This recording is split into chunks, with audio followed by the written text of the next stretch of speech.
What Fubara should have done from the man who wants a better Nigeria. The face-off between Governor Sim Fubara, the suspended Rivers State governor, and his predecessor, Nyesom Wike, which extends to the majority members of Rivers State House of Assembly loyal to Wike, took a new phase when the President of Nigeria declared a state of emergency and illegally suspended Governor Fubara and the State Assembly members.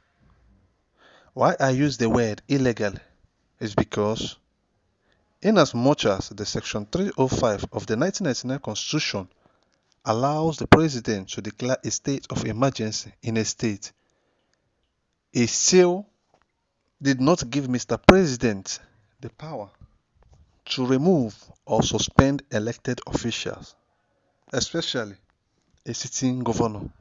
That's one. Secondly, before a state of emergency is being declared in a state, there are certain things that will happen in the state before such a declaration is made, which none of such has happened. This is just a mere face-off between the FCT minister, Nyesom Wike, who wants the governor to be his stooge. The governor's refusal to be his stooge is the main problem. The governor's refusal to be his stooge is the main problem here. The FCT minister decides to fight him using the state assembly members who are loyal to him. Instead of Mr. President to call the minister Wike to order, he rushed and declared a state of emergency in the state. Mr. President knows what to do to restore peace in that state. Calling Wike to order and cutting his wings should have sent a strong message to the assembly members who are not ready to give in to peace, who are not ready to give peace a chance. He instead chose to suspend a sitting governor using military to enforce it in a democratic nation. This same Tinubu condemned former President Jonathan's declaration of state of emergency in Adamawa, Borno and Yobe in May 2013, even with the height of security tensions in those three states, even though the former president did so without suspending the governors of those states. But here, the dictator who condemned such rule 12 years ago, even though the then president did so to control the security tension in those states then, has done worse in a state where there is no security threat, just political face-off. Governor Fubara shouldn't have accepted that suspension. He shouldn't have left the government house. He should have closed the government's house and not allow any other person to enter there. Let's see if the military sent by Mr. President will scare through the fence.